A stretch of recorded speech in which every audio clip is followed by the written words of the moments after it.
আমাদের এখানে একটি আরটিসি ব্যাটারির যে বেজ আছে এই বেজটা প্রবলেম করছে বা বেজটা ভেঙে গেছে, তো সেজন্য আমরা এটাকে পরিবর্তন করে দিব।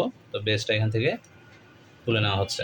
ওকে, আমরা বেজটা কীভাবে পরিবর্তন করবেন সেটা এখানে দেখতে পাচ্ছেন।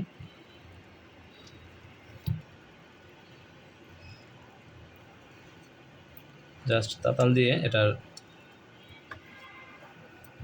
আবার লেগে গেছে মনে হয়,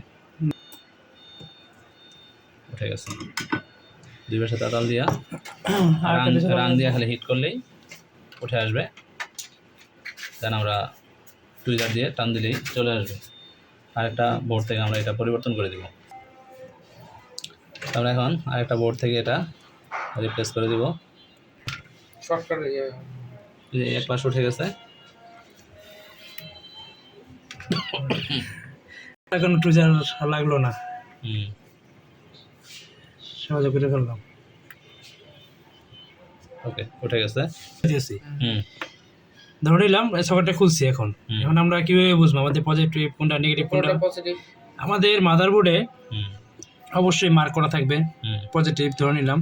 ব্যাটারি মার্ক করা থাকবে এই যে পজিটিভ, তাহলে অবশ্যই নেগেটিভ হবে নিচেরটা।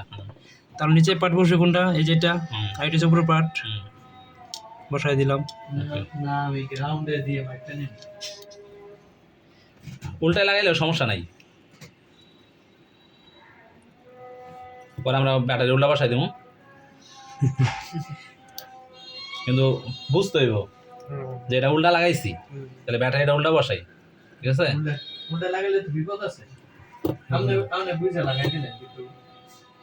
পরবর্তীতে অসুবিধা হইব, হইতে পারে।